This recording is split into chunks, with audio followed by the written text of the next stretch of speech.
السلام علیکم ورحمۃ اللہ وبرکاتہ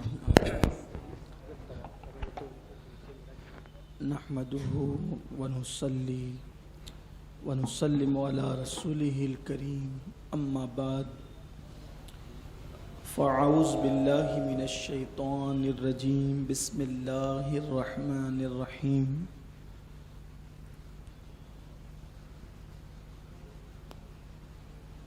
پڑھیے الصلاۃ والسلام علیک یا رسول اللہ،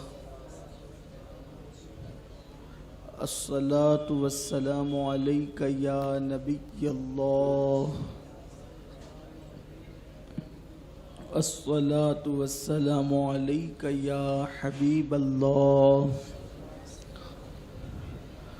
وعلی آلک واصحابک یا نور اللہ صلی اللہ تعالی علیہ وسلم۔ محترم معزز حجاج کرام، الحمدللہ آج ہم حج تربیتی کیمپ میں جو عالمی تحریک سنی دعوت اسلامی کے زیر اہتمام منعقد کیا گیا ہے اس میں حاضر ہیں۔ اللہ تعالیٰ میری اور آپ سب کی حاضری کو قبول فرمائے۔ حج کیسے کریں، یہ آج کا عنوان ہے، اور یہ بات ہر سال حج تربیتی کلاس میں کہی جاتی ہے اور آج بھی کہی جا رہی ہے کہ اللہ تبارک و تعالیٰ نے ارکان حج کو آسان کیا ہے، اور اسلام میں کوئی چیز ایسی نہیں ہے جو مشکل ہے، بلکہ اگر ہم اس کو صرف ذہن میں کچھ باتیں بٹھا لیں تو ہمارا حج بہت آسان ہو جائے گا انشاءاللہ۔ بہت سارے لوگ حج کو مشکل بنا کر پیش کرتے ہیں، حالانکہ الدین و یسر، حضور علیہ السلام کا فرمان ہے کہ دین آسان ہے، اور حج ارکان اسلام میں سے ایک رکن ہے۔ حج جو ہے ہر صاحب استطاعت پر فرض ہے، یعنی جو بندہ طاقت اور استطاعت رکھتا ہو اس پہ حج فرض ہے، اور جب حج فرض ہو جائے تو جلد سے جلد حج کا ادا کرنا ضروری ہے۔ اگر کوئی تاخیر کرتا ہے، لیٹ کرتا ہے، جتنا وہ لیٹ کرے گا وہ اتنا گنہگار ہوگا۔ اللہ کے حبیب صلی اللہ علیہ وآلہ وسلم فرماتے ہیں کہ جس میں حج کی استطاعت ہو اور وہ حج نہ کرے، یعنی حج کرنے کی طاقت ہو، اس پہ حج فرض ہو گیا ہو اور وہ حج نہ کرے، تو اللہ کے محبوب مصطفیٰ جان رحمت صلی اللہ علیہ وآلہ وسلم فرماتے ہیں یا تو وہ یہودی ہو کر مرے یا تو وہ نصرانی ہو کر مرے۔ یعنی حج فرض ہو جائے اور حج میں تاخیر کرنے والا، اس کے ایمان پر خاتمے کی گارنٹی نہیں رہتی، یعنی اس کا خاتمہ خراب ہو سکتا ہے۔ حج کن لوگوں پہ فرض ہے؟ حج ان لوگوں پر فرض ہے کہ وہ لوگ سفر کے اخراجات برداشت کر سکیں، یعنی سفر میں جتنا پیسہ لگتا ہے اس کے اخراجات کو اٹھا سکیں، ایک۔ دوسرا، جتنے دنوں تک وہ اپنے گھر سے غیر حاضر رہیں گے تو وہ اپنے بال بچوں کے اخراجات اپنی غیر حاضری کے موقع پر وہ ان کے اخراجات اٹھا سکیں، اور تیسرا یہ کہ وہ سفر کی صعوبتوں کو برداشت کر سکیں اور حج کے ارکان کو ادا کرنے کی طاقت رکھتے ہوں۔ ایسے لوگوں پہ حج فرض ہے۔ اگر اس اصطلاح میں ہم دیکھتے ہیں تو میں سمجھتا ہوں کہ بہت سارے لوگوں پہ حج فرض ہے، لیکن لوگ یہ کہتے ہیں ابھی تو بیٹی کی شادی باقی ہے، ابھی تو بیٹے کی شادی باقی ہے، ابھی تو فلاں کام باقی ہے۔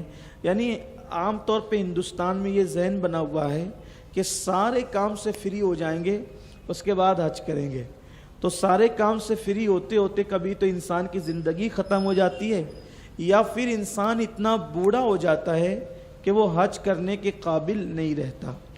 حج جو ہے وہ دوڑ بھاگ کے کام ہے، ارکان جو ہے وہ عام طور پہ اس میں طاقت و قوت لگتی ہے، اس لیے لوگوں کو چاہیے کہ لوگ جتنی جلدی ہو سکے حج کریں، بلکہ حج کرنے کا جو اصل و لطف اور مزہ ہے وہ جوانی میں ہے۔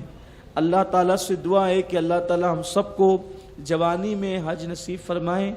جو لطف حج جوانی میں کرنے کا آتا ہے وہ لطف بڑھاپے میں نہیں آتا، لیکن بہرحال اللہ جب بھی جس کو نوازے عطا فرمائے وہ حج کی سعادت سے مالا مال ہو، اللہ تعالیٰ قبول فرمائے۔ یہاں حجاج کرام موجود ہے۔ اب ہم بہت آسان کر کے حج کا طریقہ آپ کو بتاتے ہیں۔ پہلے تو یہ آپ سمجھ لیں کہ حج کو جانے سے پہلے کچھ حج کے لوازمات اور آداب ہیں۔ پہلی چیز تو یہ ہے کہ حج کو جانے سے پہلے کچھ ایسی چیزیں جو ہماری ضرورت کی ہے، شریعت سے اس کا تعلق بظاہر نہیں ہے، اس کا تعلق ہماری اپنی ضرورت سے ہے۔ جیسے مثال کے طور پر حج کو جانے سے پہلے حج کی تیاریاں کرنا، تو حج کی تیاریوں میں یہ چیزیں ہیں کہ ہمارے پاس اتنے کپڑے ہو کہ ہم وہاں جا کر کے اس کو استعمال کریں، یعنی کم سے کم 4-5 ڈریس تو ہمارے پاس ہونے چاہیے۔ اب وہ جو لوگ حج کمیٹی سے جاتے ہیں تو شاید جو لوگ عزیزیہ میں بھرتے ہیں تو شاید ان لوگوں کو لانڈری کی سہولت نہیں ہوتی، تو ایسی صورت میں وہ حضرات کپڑے کچھ زیادہ لے لیں تاکہ ان کو وہاں پر کم سے کم دھلنے وغیرہ کے معاملات کرنے پڑیں۔ دوسری چیز یہ ہے کہ جو لوگ ٹور سے جاتے ہیں اور جو لوگ یعنی کہ فرسٹ کلاس سے جاتے ہیں تو ان لوگوں کو عام طور پہ لانڈری کی سہولت ہوتی ہے، اور ٹور والے ہر ایک دن ناگا کر کے ہمیں کپڑے دھل کر کے دیتے ہیں، تو ٹور والوں کے لیے اتنا کوئی خاص مسئلہ نہیں ہے، کیونکہ ان کو ایک دن گیپ کر کے کپڑے وہ جتنے دیں گے اتنے ان کو دھل کر کے مل جائیں گے۔ لیکن یہاں ایک بات اور آپ سے عرض کر دوں، حالانکہ چھوٹی سی بات ہے اور اس کا خیال کرنا ہوتا ہے، کوئی یہ شرعی مسئلہ نہیں ہے لیکن یہ تجربے کی بات ہے۔ ہم وہاں پر لانڈری میں جو کپڑے دیتے ہیں تو عام طور پہ بنیان اور جو نیچے کے کپڑے دیتے ہیں تو وہ وہاں کے لانڈری والے اس کو پھینک دیتے ہیں، تو ہم کپڑے دیتے ہیں تو وہ بڑے کپڑے آتے ہیں، چھوٹے کپڑے اس کے ساتھ آتے ہی نہیں ہیں، کیونکہ وہ لوگ اس کو شمار نہیں کرتے بلکہ اس کو وہ پھینک دیتے ہیں۔ تو اس لیے اگر آپ لانڈری میں کپڑے دیں تو یا تو پہلے اس سے بات کر لیں جو لے کر جا رہا ہے کہ یہ کپڑے بھی تو واپس لائے گا دھل کے، اور اس کو انٹری کرا لیں تو ٹھیک ہے، اور اگر آپ نے نہیں کروائی تو وہ آپ کے کپڑے ہی وہ نیچے کے پھینک دیتے ہیں۔ تو اس لیے بڑے کپڑے دیں، چھوٹے کپڑے آپ اپنے ہاتھ سے اپنے روم میں اس کو دھل لیں، یہ چیز ہے۔ یہ ایک ایسی چھوٹی سی بات تھی جو میرے ذہن میں تھی، میں نے آپ کو عرض کر دیا۔ یہ عام طور پہ کتابوں میں یہ باتیں نہیں لکھی ہوئی ہوتی ہے۔ دوسری چیز یہ ہے کہ اگر آپ کمیٹی سے جا رہے ہیں تو آپ کمیٹی والوں سے یہ معلوم کر لیں کہ کھانے وغیرہ کا کیا سسٹم ہوگا، اور عام طور پر جو ہے وہ جو لوگ عزیزیہ میں بھرتے ہیں ان کو کھانا نہیں دیا جاتا حج کے ایام کے علاوہ، جو وہ مقیم ہوتے ہیں ان کو کھانا، تو ان کو یہاں سے چیزیں لے جانی پڑتی ہے۔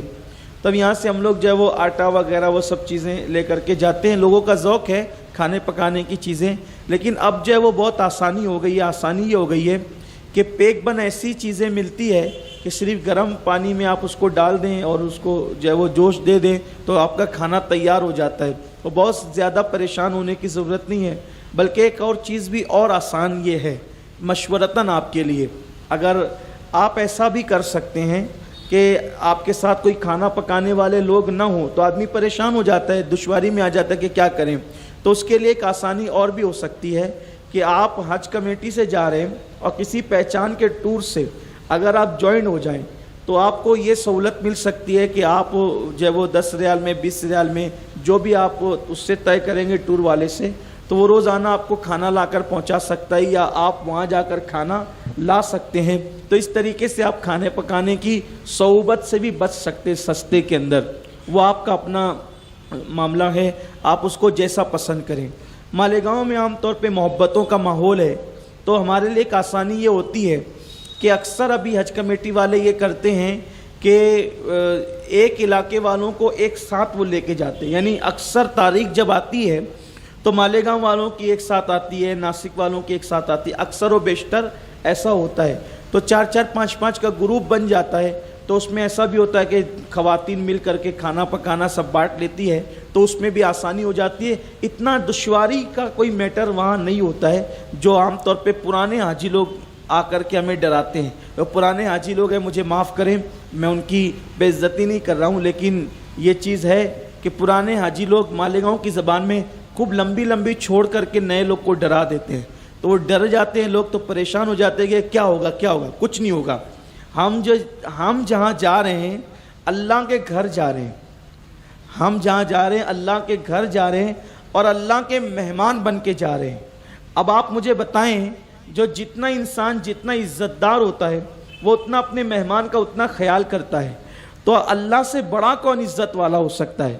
تو وہ بھی اپنے مہمانوں کا بڑا اکرام کرتا ہے، بڑی عزت دیتا ہے، اور وہاں جا کر کے ساری چیزیں آسان ہو جاتی ہے اگر بندہ یہاں سے کچھ سیکھ لے تو سب آسان ہے، نہیں سیکھے تو ظاہر سی بات ہے بغیر سیکھے تو پھر الف با بھی مشکل لگتا ہے نا، ABCD بھی مشکل لگتی ہے اگر نہیں سیکھے تو، اور سیکھ لے تو بڑی سے بڑی چیز آسان ہے۔ تو یہ چیزیں ہیں، تو آپ جو ہے وہ سامان لے جانا چاہیں حج کمیٹی سے تعلق رکھتے تو لے جائیں، اور ورنہ وہاں پر یہ سہولت آپ کو، لیکن آپ ایک کام یہ کریں گے کہ یہیں سے آپ طے کر کے جائیں گے کہ اگر آپ کو ٹور میں کسی ٹور کو جوائن کر کے کھانا وغیرہ کھانا ہے تو، یا پھر آپ کو پکانے کے لیے لے جانا ہے تو پکانے کی چیزیں بھی آپ لے کر جا سکتے ہیں۔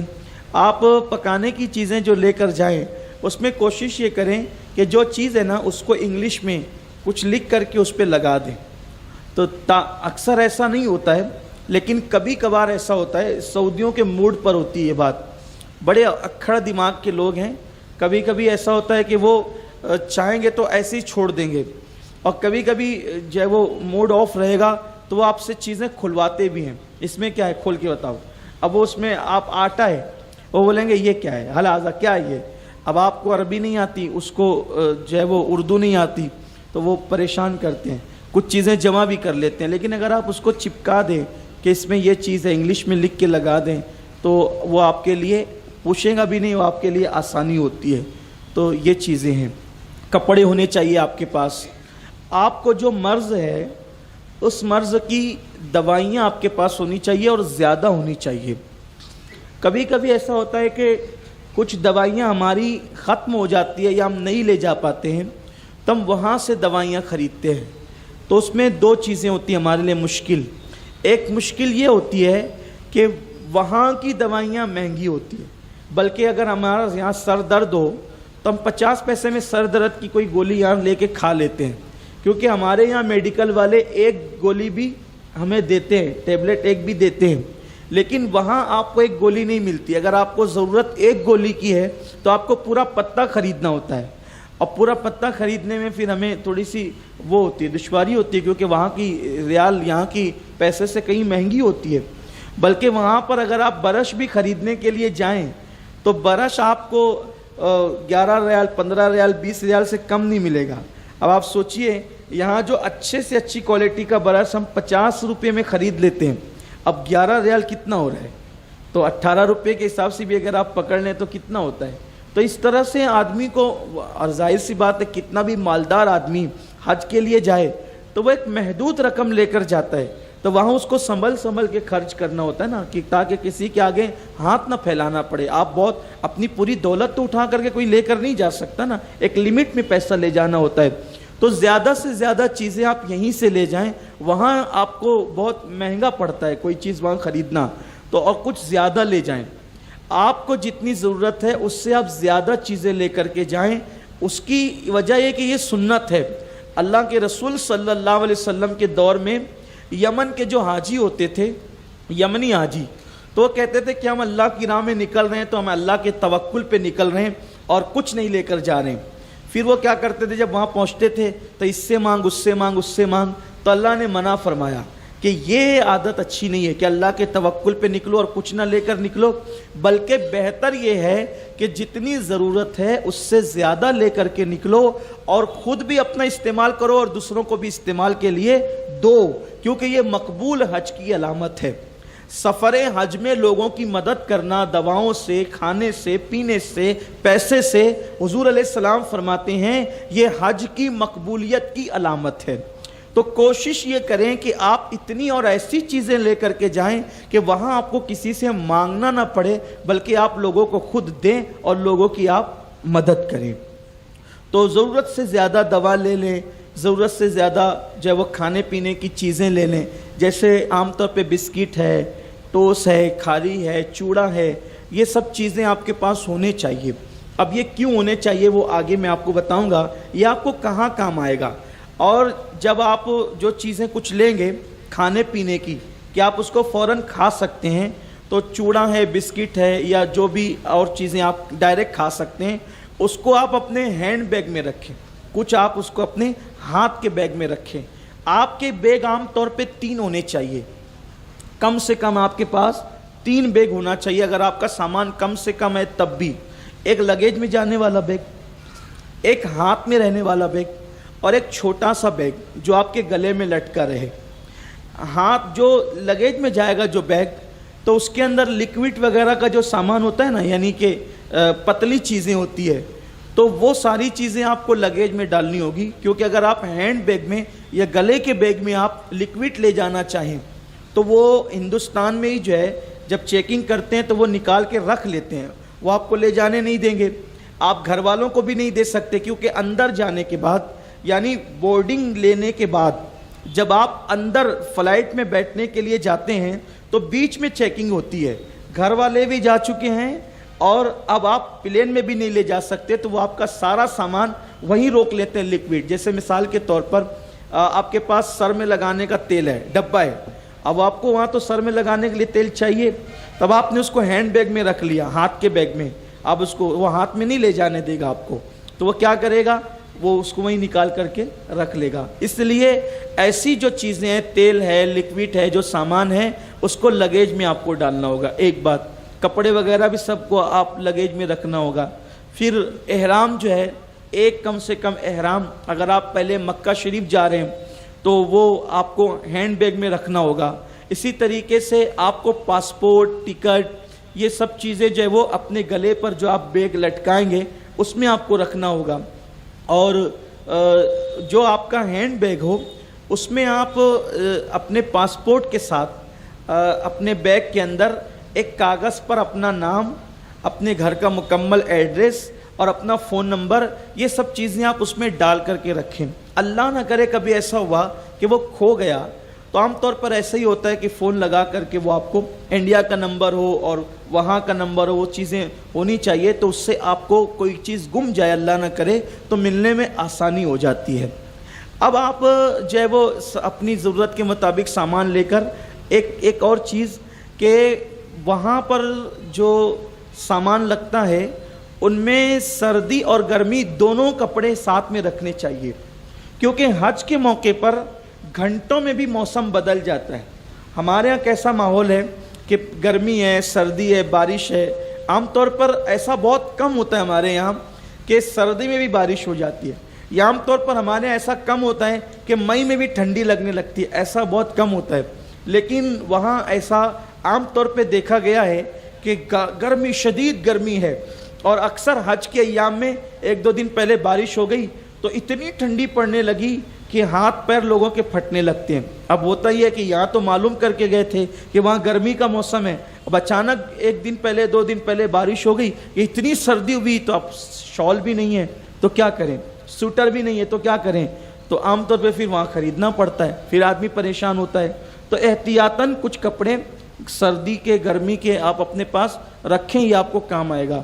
یا ایسا بھی ہوتا ہے کہ مکے میں خوب شدت کی گرمی تھی، اتنی گرمی تھی کہ آپ نے پتلے کپڑے پہنے، مدینہ منورہ گئے تو اچانک اتنی سردی کہ وہاں آپ کو سوٹر پہننا پڑے گا، ایسا بھی ہوتا ہے۔ مکے میں گرمی ہے، مدینہ منورہ میں خوب سردی ہے۔ یہ چیزیں عام طور پہ جو جاتے ہیں الحمدللہ وہ لوگ دیکھتے ہیں، اس چیز کو محسوس کرتے ہیں۔ تو اس لیے گرمی سردی کے کپڑے آپ کے پاس ہونے چاہیے۔ احرام کم سے کم آپ 2 لے کر ضرور جائیں، 2 احرام آپ کے پاس ہونے چاہیے کہ اگر کسی حادثے کی وجہ سے وہ خراب ہو جائے یا اس پر ناپاک چھینٹے پڑ جائے تو آپ احرام کو تبدیل کر سکیں۔ احرام جو مردوں کے لیے ہوتا ہے وہ بغیر سلی ہوئی 2 چادریں ہوتی ہے، اس کو عام طور پہ احرام کہتے ہیں، ورنہ حقیقت میں احرام جو ہے وہ نیت کا نام ہے۔ احرام کو احرام اس لیے کہتے ہیں کہ ہم جب احرام کی نیت کرتے ہیں تو کچھ چیزیں جو حلال ہوتی ہیں ہم پر، ہمیشہ وہ احرام کی حالت میں ہم پہ کچھ چیزیں حرام ہو جاتی ہے، اس لیے اس کو احرام کہتے ہیں۔ لیکن عام طور پہ عرف میں وہ کپڑوں کو احرام کہا جاتا ہے، لیکن حقیقت میں احرام نیت کا نام ہے۔ ابھی آگے آپ اس کو سنیں گے۔ پھر اس کے بعد گھر سے نکلنے سے پہلے آپ اپنے رشتہ داروں سے، آپ اپنے پڑوسیوں سے، اپنے احباب سے خود جا کر مل کر اپنے حقوق معاف کرائیں، خود جا کر ملے بولا چلا معاف کرائیں، کہ یہ سنت ہے کہ اللہ نہ کرے اگر آپ نے لوگوں سے معافی تلافی رشتہ داروں سے نہیں کی اور آپ پر کسی کا حق باقی رہ گیا تو وہ آپ کے حج کی راہ میں رکاوٹ کا سبب بن سکتا ہے۔ اس لیے حاجی کو چاہیے کہ وہ شرمائے بغیر خود سے لوگوں کے پاس جائے اور اپنے بیگانے سب سے اگر کسی سے کوئی ذاتی دشمنی بھی ہو، کوئی اختلاف بھی ہو، تو خود جا کے معافی مانگ لیں۔ یہی اسلام کا عظیم قانون ہے کہ ایسے موقع اللہ عطا کرتا ہے کہ اس موقع پہ جانے والے کا قد چھوٹا نہیں ہوتا بلکہ اس کا قد بڑھ جاتا ہے۔ اور اللہ کے رسول صلی اللہ علیہ وسلم فرماتے ہیں معافی مانگنے سے انسان ذلیل نہیں ہوتا بلکہ انسان کی عزت بڑھ جاتی ہے۔ تو یہ سنتوں میں سے ایک سنت ہے، ملے ملائیں، اور اس کے بعد پھر جب جانے کا وقت آ جائے تو اپنے شہر ہی کے اندر، چونکہ آپ بمبئی جائیں گے اور ڈائریکٹ ایئرپورٹ جائیں گے، یا بمبئی جا کر اگر آپ حج ہاؤس میں قیام بھی کریں یا لاج میں بھی قیام کریں تو اتنی سہولتیں وہاں نہیں ہوتی، اس لیے آپ اپنے گھر سے ہی احرام کی تیاری کر لیں۔ بلکہ اگر آپ اپنے گھر پر مالیگاؤں میں ہی اگر احرام کی نیت سے غسل کر لیں تو یہ بھی جائز ہے، چلے گا، بہتر ہے۔ یعنی اگر وہاں ڈائریکٹ ایئرپورٹ جائیں گے اور آپ وہاں احرام باندھیں گے تو عام طور پر ایئرپورٹ پر غسل خانے کا اہتمام ایئرپورٹ کے اندر نہیں ہوتا، اور ہم لوگ اپنی سہولت سے جاتے ہیں 4 گھنٹہ 6 گھنٹہ پہلے، تو یہاں بھی احرام کی نیت سے غسل کیا جا سکتا ہے، یہ جائز ہے، اس میں کوئی حرج نہیں ہے۔ جب احرام کی نیت سے غسل کریں گے تو اس کی کچھ سنتیں ہیں۔ اس کی یہ ہے، مرد اور عورت دونوں کے لیے سنت یہ ہے کہ جسم پر جو غیر ضروری بال ہیں جن کا نکالنا سنت ہے تو وہ بالوں کو جدا کر دیں اور خوب مل کر کے اہتمام کے ساتھ غسل کریں، اور اس کے بعد پھر آپ اپنے معمول کے کپڑے پہن لیں۔ اب گھر سے نکلنا ہو تو سنت یہ ہے کہ 4 رکعت نماز نفل آپ اپنے گھر کے اندر سفر کی نیت سے پڑھیں، اور ان 4 رکعتوں کے اندر چاروں قل پڑھیں۔ پہلی رکعت میں سورہ فاتحہ کے بعد قل یا ایھا الکافرون، دوسری میں قل هو اللہ، تیسری میں قل اعوذ برب الفلق، اور چوتھی میں قل اعوذ برب الناس۔ یہ 4 رکعت پڑھیں۔ اس کی فضیلت میں حدیث پاک میں آتا ہے کہ اگر کوئی بندہ سفر پر نکلتے وقت، یہ صرف سفر حج کے لیے نہیں ہے بلکہ ہر سفر کے لیے سنت ہے، یعنی کہ نفل کے حکم میں حضور کی عادت کریمہ تھی کہ حضور علیہ السلام سفر پر جاتے وقت 4 رکعتیں پڑھتے تھے۔ حدیث پاک میں آیا ہے کہ جو سفر پر جاتے وقت اگر ان 4 رکعتوں کو اس ترتیب سے پڑھے گا تو جب تک وہ لوٹ کر نہیں آ جاتا یہ 4 رکعتیں اس کی اولاد کی، اس کی مال کی، اس کے گھر کی اور اس کی جان کی حفاظت کرتی رہے گی۔ تو یہ بہت یعنی کہ فضیلت والی ہے، تو 4 رکعت پڑھ لیں۔ 4 رکعت نہیں پڑھ سکتے تو 2 رکعت پڑھ لیں۔ عام طور پہ مالیگاؤں میں ایک عرف ہے کہ لوگ مسجد میں جا کر نماز پڑھتے ہیں، حالانکہ سفر کی نماز گھر میں پڑھنا یہ سنت ہے۔ اب گھر میں پڑھ کر ایک اور بات، شہر مالیگاؤں میں شاید یہ مسئلہ کسی نے غلط عام کر دیا ہے کہ اگر ہم نماز پڑھ کے ایک مرتبہ گھر سے باہر نکل گئے، دعا کر لی، تب واپس گھر کے اندر کسی ضرورت کے تحت نہیں جا سکتے۔ یہ غلط مسئلہ ہے، ایسا کچھ نہیں ہے۔ اگر آپ نے دعا کر لی ہے، نماز پڑھ لی ہے، گھر سے باہر نکل گئے ہیں، اگر کسی ضرورت کے تحت گھر کے اندر جانا پڑے تو آپ بالکل جا سکتے ہیں، اس میں کوئی حرج نہیں ہے۔ یہ ایک مسئلہ لوگوں نے غلط بیان کیا۔ کچھ سارے ایسے مسائل ہیں کہ جو عوام نے اپنی مرضی سے گڑھ لیا ہے اور اس کو اتنی شدت سے رائج کر دیا ہے کہ لوگ اس میں ڈرتے ہیں، پریشان ہوتے ہیں، پرابلم میں آتے ہیں۔ ایسی کوئی بات نہیں ہے۔ اپنی جتنی ضرورت کی چیزیں ہیں وہ 2-3 دن پہلے آپ بھر کر کے رکھ لیں، کیونکہ جاتے وقت یہ چیز کہاں ہے وہ چیز کہاں ہے، آدمی اکثر جو ہے وہ ایک حج کا شوق ہوتا ہے نا، ایک حج کا ذوق ہوتا ہے، اس کا ایک خمار ہوتا ہے، تو آدمی عجلت میں بہت ساری چیزوں کو بھول جاتا ہے، تو پہلے ہی سے تیاری کر کے رکھ لیں۔ مردوں کے لیے اب آئیے ہم اپنے گھر سے نکلیں اور دعا کریں سب کے لیے، پوری امت کے لیے، کیونکہ اب آپ گھر سے جیسے ہی نکلے تو آپ کا سفر حج شروع ہو گیا، اور ہر قدم پر آپ کی نیکی لکھی جا رہی ہے، ہر قدم پہ حج کی نیکی لکھی جا رہی ہے۔ آپ گاڑی میں بیٹھے سفر کی دعا پڑھیں، اور سفر کی ایک سنت آپ کو یہ بھی بتا دوں، حدیث پاک میں آتا ہے کہ جو یعنی کہ سواری پہ بیٹھتے ہوئے بسم اللہ پڑھ لے تو جتنے قدم اس کی سواری چلے گی ہر قدم پر نیکی لکھی جائے گی۔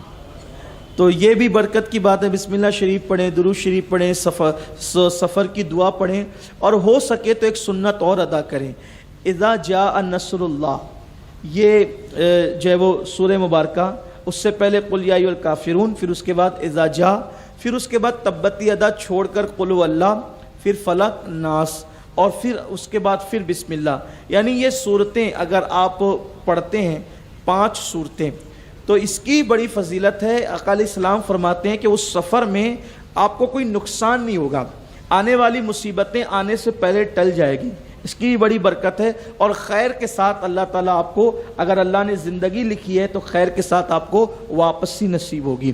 تو یہ صورتیں بھی پڑھ لیں۔ ایک اور بات میں نے آپ کو یہ بات بتائی کہ جو 4 رکعت آپ کو گھر میں پڑھنا ہے سفر کی نیت سے، چاروں قل پڑھنا ہے، قل یا ایھا الکافرون، قل اللہ، قل اعوذ بالفلق، قل اعوذ بالناس۔ کچھ لوگ قل یا ایھا الکافرون پڑھ نہیں پاتے، تھوڑا سا اس پہ بار بار لا اعبد ما تعبدون آیا ہے نا، تو اس میں لوگ جو ہے وہ جنبل ہو جاتے ہیں، عوام اس کو پڑھنے میں دشواری محسوس کرتی ہے۔ تو ایسی صورت میں کوئی لازمی نہیں ہے، فرض واجب نہیں ہے کہ یہ چاروں ہی پڑھیں۔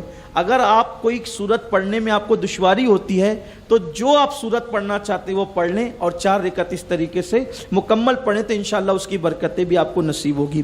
کوشش کریں کہ آپ کا جو فلائٹ ہے اس فلائٹ سے آپ پہلے پہنچیں، کم سے کم آپ 4 گھنٹہ پہلے ایئرپورٹ پر پہنچیں، کم سے کم۔ کیوں؟ اس لیے کہ ایک تو موسم کا کوئی بھروسہ نہیں، پھر اس کے بعد ممبئی کا ہمارا جو ممبئی جانا ہوتا ہے، رستے کا روڈ کا کام چالو ہے، کبھی بھی ٹریفک جام ہو جاتی ہے، تو آپ بالکل ٹکو ٹک ٹائم لے کر کے نہیں نکلیں، بلکہ زیادہ ٹائم لے کے نکلیں۔ وقت سے پہلے پہنچ جانا کوئی عیب کی بات نہیں ہے، لیکن آپ زیادہ ٹائم لے کر یہاں سے نکلیں۔ اور پھر آپ ایئرپورٹ اگر پہنچنا ہے ڈائریکٹ آپ کو ایئرپورٹ آپ پہنچیں گے، پہنچنے کے بعد آپ اپنا پاسپورٹ اور جو ٹکٹ ہے وہ نکال لیں، اور نکالنے کے بعد آپ اندر داخل ہو جائیں، انٹرنیشنل پر عام طور پہ اندر داخل ہو جائیں۔ آپ کوشش یہ کریں کہ جو لوگ حج کو جا رہے ہیں ہو سکے تو اپنے ہم خیال لوگوں کا 8-10 لوگوں کا یہیں سے گروپ بنا لیں، یہیں سے، یہاں نہیں بن پاتا ہے تو وہاں مالیگاؤں والے ملتے ہیں ایک دوسرے سے تو ایک گروپ بن جاتا ہے۔ گروپ بننے میں کیا ہوتا ہے، بہت ساری مشکلیں آسان ہو جاتی ہیں۔ گروپ کے ساتھ حج کرنے میں، عمرہ کرنے میں بہت ساری مشکلیں آسان ہو جاتی ہے، اور ہم خیال لوگوں کا اگر گروپ مل جائے تو پھر ایسا لگتا ہی نہیں کہ ہم سفر میں، بلکہ انسان بھرپور جو ہے وہ سفر حج میں انجوائے کر سکتا ہے، اور اس کے لیے بہت ساری مشکلیں آسان ہو جاتی ہے۔ گروپ بنا لے ہم خیال لوگوں کا۔ اندر داخل ہوئے، اندر داخل ہونے کے بعد آپ پہلے یہ کام کریں کہ کاؤنٹر پر جائیں۔ عام طور پر جو حج کمیٹی کے لوگ ہوتے ہیں ان کو ایئر انڈیا سے جانا ہوتا ہے، ایئر انڈیا سے جانا ہوتا ہے، انڈین ایئر لائن سے، تو وہاں پر کاؤنٹر ہوتے ہیں، وہاں آپ جائے، وہ لوگ ہندی بولتے ہیں، اردو بولتے ہیں، اپنے لیے کوئی مشکل نہیں ہوتا ہے، آسان ہوتا ہے۔ آپ ٹکٹ بتائیں، اپنا پاسپورٹ دیں، آپ کو وہ بورڈنگ دے دیتے ہیں، اور آپ کا سامان وہ لے لیتے ہیں۔ سامان لے لیا، بورڈنگ دے دیا، ایک مرحلہ آپ کا آسان ہو گیا۔ جو لوگ حج کمیٹی سے نہیں جاتے، ٹور وغیرہ سے جاتے ہیں، مختلف ایئر لائنس ہوتی ہے، زیادہ تر ان کی سعودی ایئر لائن ہوتی ہے یا ایئر انڈیا ہوتی ہے یا اور کوئی ہوتی ہے، تو وہ آپ کو پہلے سے بتا دیتے، لیکن زیادہ تر حج کمیٹی کے علاوہ جو ٹور ہوتے ہیں وہ سعودی ایئر لائن سے لے جاتے ہیں یا حج کمیٹی سے لے جاتے ہیں، اور دوسری ایئر لائن بہت کم ہوتی ہے۔ تو وہاں سعودی ایئر لائن پہ بھی کاؤنٹر پہ آپ جائیں گے تو وہ وہاں کے لوگ بھی انڈیا میں اردو بولتے ہیں، ہندی بولتے ہیں، اور اس طریقے سے آپ نے پاسپورٹ بتایا، ٹکٹ بتائی، آپ کو بورڈنگ مل گئی۔ بورڈنگ کبھی کبھی وہ ایسا کرتے ہیں کہ ریٹرن کی بھی دیتے ہیں بورڈنگ، آپ کو واپسی کی بھی بورڈنگ آپ کو دے دیتے ہیں۔ تو آپ اس کو اپنے پاس سنبھال کے رکھیں. عام طور پہ یہ وہی بورڈنگ پر آپ واپس بھی آ سکتے ہیں, لیکن اگر وہ آپ کے پاس نہ رہے اور آپ کے پاس جو ٹکٹ ہے, ٹکٹ ریٹرن کا ہوتا ہے, تو وہ ٹکٹ پھر آپ بتائیں گے تو دوبارہ بھی آپ کو بورڈنگ مل سکتی ہے, لیکن وہ عام طور پہ ریٹرن کی دیتے ہیں, اور اگر ریٹرن کی نہ بھی دے تو پریشان ہونے کی کوئی ضرورت آپ کو نہیں ہے. اب آپ بورڈنگ لے کر کے اپنے ہاتھ میں ہینڈ بیگ لے کر کے اب اندر جب چلیں گے تب آپ کو ایک مرحلہ اور ہوگا کہ اب آپ کو وہاں پر چیکنگ کرانی ہوگی, یعنی کہ مشین وغیرہ لگی ہوتی ہے, سامان آپ کو ڈالنا ہوتا ہے, پھر اندر جانا ہوتا ہے, پھر امیگریشن ہوتا ہے. تو امیگریشن پر پھر آپ کو وہاں کھڑے رہنا ہے اور پھر وہ پاسپورٹ آپ دیں گے. حاجیوں کے ساتھ ہندوستان کے ایئرپورٹ پہ بھی بہت سہولت ہوتی ہے. یہاں کے غیر مسلم لوگ بھی حج کو جانے والے کی بڑی عزت کرتے ہیں اور وہ ان کے لیے بہت ساری سہولتیں فراہم کرتے ہیں, آسانیاں ہوتی ہے. کوئی دشواری انڈیا ایئرپورٹ پر الحمدللہ ہمارے یہاں نہیں ہوتی. آپ پاسپورٹ دیں گے, بورڈنگ بتائیں گے, وہ سکہ لگا دیں گے, آپ اندر جائیں گے. اب آپ کا مرحلہ مکمل ہو گیا, ختم. اب آپ کو صرف فلائٹ میں بیٹھنا ہے, یہی مرحلہ ہے. اس پہ گیٹ وغیرہ لکھا ہوتا ہے اور کتنے نمبر گیٹ پر ہم کو جانا ہے, تو عام طور پہ وہ گیٹ وغیرہ اس پہ لکھا ہوتا ہے, ہم دیکھ لیں, آسانی کے ساتھ لکھے ہوتے ہیں اور اس کے مطابق گیٹ پہ چلے جائیں. پڑھنا نہیں آتا, کچھ لوگ موجود ہوتے ہیں رہنمائی کے لیے, وہ کوئی مسئلہ نہیں ہوتا ہے, یا اگر کوئی نہ ہو تو آپ بھی پوچھ لیں تو بھی آپ کا مسئلہ آسان ہو جائے گا. اب آپ کو بیٹھنا فلائٹ میں ہے.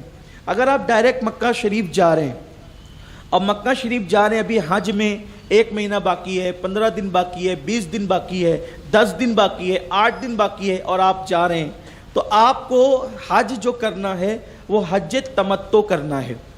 حج تمتع, حج کی 3 قسم ہے. ایک حج قران ہے.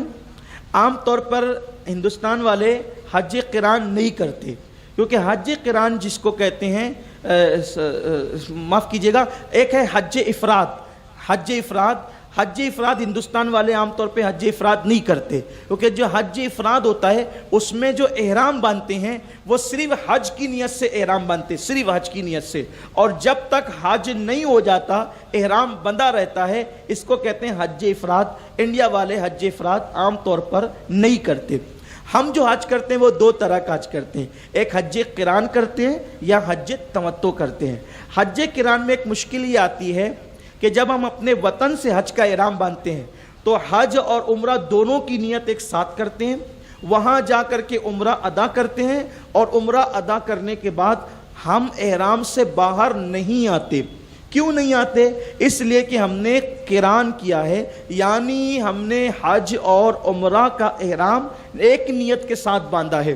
تو ہم نے اس وقت تک اب حج احرام سے باہر نہیں آنا ہے جب تک کہ حج کے ارکان مکمل نہ ہو جائیں. اس لیے اب آپ کو 10 دن باقی ہے, 15 دن باقی ہے, تو بھی آپ کو اتنے دن احرام کے اندر رہنا پڑے گا اگر آپ نے قران کی نیت کی ہے تو. اگر 1-2 دن حج کو بچے ہیں اور آپ جا رہے ہیں تب تو آپ کو قران کرنا افضل ہے, بہتر ہے, آپ قران کر لیں. لیکن 8 دن 10 دن بچے ہوئے ہیں تو میرا مشورہ یہ ہے کہ آپ قران نہ کریں, کیونکہ آپ تمتع کریں. اتنے دن تک احرام میں رہنا پہلی بات تو مشکل ہوتا ہے, کیونکہ ہمارا معمول نہیں ہے, تو بار بار وہ چادریں اترتی ہے, پھر تھوڑے سے پرابلم آتے ہیں, تو ایسی صورت پہ پھر اس کی کچھ پابندیاں بھی ہوتی ہے, مشکلات بھی ہوتی ہے, تو ہم اس کو نبھا نہیں پاتے ہیں, تو دم بھی لگ سکتا ہے. اس لیے اگر 8-10 دن 15 دن باقی ہے تو تمتع کریں. اب حج تمتع کا طریقہ کیا ہے اس کو سماعت کر لیں. کچھ مشکل نہیں, آسان ہے کہ ہم اپنے وطن سے عمرہ کا احرام باندھ کر جاتے ہیں, وہاں عمرہ کر کے ہم حلق کرا کے احرام سے باہر آ جاتے ہیں, اور پھر اس کے بعد حج کے دنوں میں حج کا احرام باندھتے ہیں. یعنی ہمیں 2 احرام باندھنا پڑتا ہے, وطن سے عمرہ کا احرام اور وہاں جانے کے بعد حج کا احرام. اس کو حج تمتع کہتے ہیں. یہ آسان ہے, وہاں گئے, عمرہ کیا, 2-3 گھنٹے میں فارغ ہو گئے, احرام اتار دیا, پھر اپنے معمول کے کپڑے پہن لیے. اب جب تک حج کی تاریخ نہیں آتی نفل عمرہ کرتے رہیں, نفل طواف کرتے رہیں, جو کرنا وہ کرتے رہیں, کوئی پرابلم کی بات نہیں.